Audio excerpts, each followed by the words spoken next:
നമസ്തേ.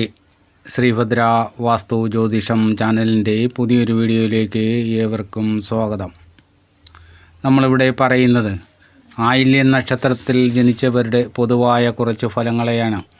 നിങ്ങൾ ആദ്യമായിട്ടാണ് ഈ ചാനൽ കാണുന്നതെങ്കിൽ ഒന്ന് സബ്സ്ക്രൈബ് ചെയ്യണേ. വീഡിയോ ഇഷ്ടപ്പെട്ടാൽ ലൈക്ക് ചെയ്യാനും ഷെയർ ചെയ്യാനും മറക്കരുത്. നക്ഷത്രങ്ങളിൽ 9ാമതായി വരുന്നതും കർക്കിടകം രാശിയിൽ നിലകൊള്ളുന്നതുമായ ആയില്യം നക്ഷത്രത്തിൽ ജനിച്ചവരുടെ വിശേഷങ്ങളാണ് ഇവിടെ പറയുന്നത്. ഇതൊരു അസുരഗണത്തിൽപ്പെട്ട നക്ഷത്രമാണ്. ഈ നക്ഷത്രത്തിൻ്റെ ദശാനാഥൻ ബുധനാണ്.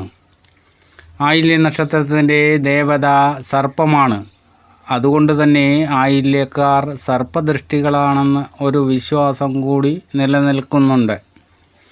ഇവർ പതിവായി ദൃഷ്ടിയുള്ള ഏതും തന്നെ നഷ്ടമാകുകയോ അഭിവൃദ്ധി പ്രാപിക്കാതെയോ കണ്ടുവരുന്നുണ്ട്. ഏതായാലും ഇവരുടെ ദൃഷ്ടിയിൽ ഒരു അസാധാരണമായ ഒരു പ്രസരണ ശക്തി നിലനിൽക്കുന്നു എന്നാണ്. ഈ നക്ഷത്രക്കാരിലധികവും രൗദ്ര സ്വഭാവമുള്ളവരായിരിക്കും. ഉപകാരസ്മരണ വളരെ കുറവായിരിക്കും.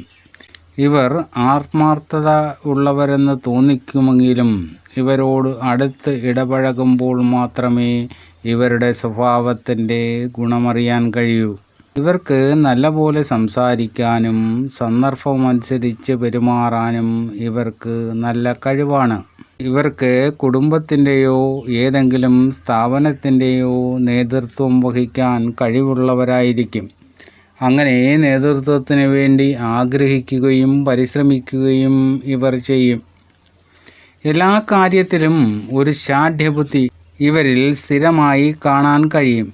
ഇവർ ആവശ്യത്തിൽ കൂടുതൽ മറ്റുള്ളവരോട് ഇടപെടുകയോ ഇണങ്ങിക്കഴിയുകയോ ചെയ്യാറില്ല. ബുദ്ധികൗശലത്തിൽ ഇവർ മുൻപന്തിയിലായിരിക്കും.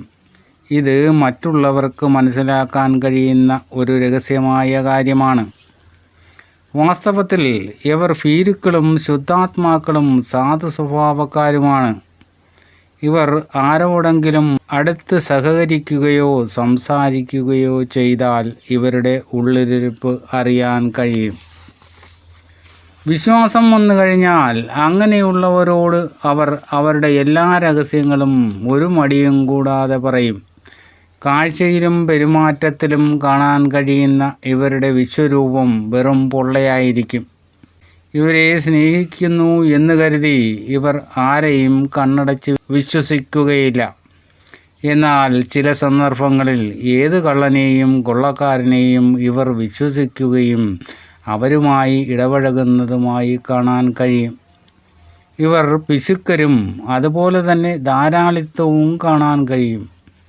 എല്ലാ തരത്തിലുള്ള ആളുകളോടും നല്ല രീതിയിൽ ഇടപെട്ട് കഴിയുവാനുള്ള സാമർഥ്യം ഇവരുടെ പ്രത്യേകതയാണ്. ഇവരുടെ ഇഷ്ടമനുസരിച്ച് പ്രവർത്തിക്കുവാനും പറയുവാനുമുള്ള സ്വാതന്ത്ര്യം മറ്റുള്ളവർ ചോദ്യം ചെയ്യാൻ പാടില്ല എന്ന നിർബന്ധ ബുദ്ധിയുള്ളവരായിരിക്കും. ഇങ്ങനെ സുഖത്തെയും സ്വാതന്ത്ര്യത്തെയും ഇല്ലാതാക്കുന്ന ഒരു ബന്ധവും കൂട്ടുകെട്ടും ഇവർ ഇഷ്ടപ്പെടുന്നില്ല. ഇതെല്ലാം സമ്മതിച്ചു കൊടുക്കുന്ന ആരോടും ഇവർക്ക് ഇഷ്ടമായിരിക്കും. അങ്ങനെയുള്ളവർക്ക് എല്ലാ സഹായങ്ങളും ചെയ്തു കൊടുക്കുകയും ചെയ്യും. ഇവർ വലിയ അഭിമാനികളായിരിക്കും. ഇവരുടെ അഭിമാനം സംരക്ഷിക്കാൻ ഏതു ത്യാഗത്തിനും ഇവർ സന്നദ്ധരാണ്. അന്യരെ ചതിക്കണമെന്നോ ദ്രോഹിക്കണമെന്നോ എന്നുള്ള ദുഷ്ടവിചാരമുള്ളവരല്ല.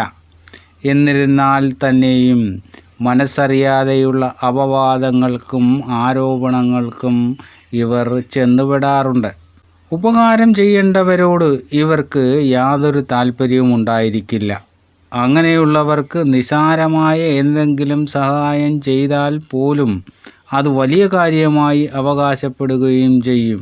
അങ്ങനെയുള്ളവർക്ക് അതൃപ്തിക്കിടയാവുകയും ചെയ്യും. സുഖകരമല്ലാത്ത പലതും മറക്കുവാനും അതിൽ നിന്നും ശ്രദ്ധ മാറ്റുവാനും ഇവർക്ക് ഒരു പ്രത്യേക കഴിവുണ്ട്. ഇവർ മിക്കവാറും ഭാഗ്യവാന്മാരും പ്രതാപശാലികളും ചിന്തിച്ച് പ്രവർത്തിക്കുന്നവരുമായിരിക്കും. എന്നാൽ ഇവരുടെ ക്ഷിപ്രകോപം ഇവരെ വല്ലാത്ത വൈഷമ്യത്തിൽ ചെന്നെത്തിക്കും. ചിലപ്പോൾ ഇവരുടെ കോപം സന്ദർഭത്തിനും പരിസരത്തെയും മറന്നുകൊണ്ടുള്ളതായിരിക്കും. എന്നാൽ ചിലപ്പോൾ ശോഭിക്കേണ്ട സമയത്ത് ശാന്തരായിരിക്കുകയും ചെയ്യുന്നത് കാണാം.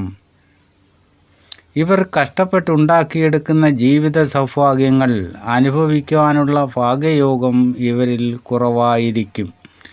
ബന്ധുക്കളിൽ നിന്നും കാര്യമായ പ്രയോജനങ്ങളൊന്നും ലഭിക്കുന്നതല്ല. സ്വൈരക്കേടുകളും വഴക്കുകളും കൂടെ ഉണ്ടായിക്കൊണ്ടിരിക്കും. ഈ നക്ഷത്രത്തിൽ ജനിച്ച സ്ത്രീകൾക്കും ഇങ്ങനെയുള്ള ഫലങ്ങളായിരിക്കും അനുഭവത്തിൽ വരിക. എന്നാൽ തികഞ്ഞ തൻ്റെ ഇടവും തനിക്ക് തൻപോന്ന സ്വഭാവവും ഇവരുടെ പ്രത്യേകതയാണ്. മിക്കവാറും പുരുഷന്മാരുടേതുപോലുള്ള സ്വഭാവമായിരിക്കും. സുഖാനുഭവത്തിലും ഈശ്വരഭക്തിയിലും സത്യധർമാദികളെ കൈവിടാതെ കഴിവതും നിഷ്ഠയുള്ളവരായിരിക്കും. ഇവർ അധികം സുന്ദരികളായിരിക്കില്ല. സൗന്ദര്യം കാത്തുസൂക്ഷിക്കണമെന്ന നിർബന്ധക്കാരുമല്ല. ഏത് കാര്യത്തിലും സ്വതന്ത്രരായിരിക്കാനാണ് ഇവർ ഇഷ്ടപ്പെടുന്നത്. ആർക്കും കീഴ്പ്പെട്ട് ജീവിക്കുന്നത് ഇവർക്ക് ഇഷ്ടമല്ല. അത് അംഗീകരിക്കുകയുമില്ല. ഏത് പ്രവൃത്തിയും ഉത്തരവാദിത്വത്തോടുകൂടി തൻ്റെ ഇടമായി ഇവർ ചെയ്തു തീർക്കും. ആരുടെയും ഉപദേശം ഇഷ്ടപ്പെടുന്നവരല്ല ഇക്കൂട്ടർ. ഇവരിൽ പലർക്കും ഉപകാരസ്മരണ കുറവായിരിക്കും. മനക്ലേശങ്ങൾ ഇവർക്ക് വന്നു ചേർന്നുകൊണ്ടിരിക്കും. പലവിധ ജീവിതയാതനകളോടുകൂടി മുന്നോട്ടു പോകുന്നവരായിരിക്കും ഇക്കൂട്ടർ. ദാമ്പത്യ ജീവിതം പൊതുവേ ശോഭനമായിരിക്കില്ല.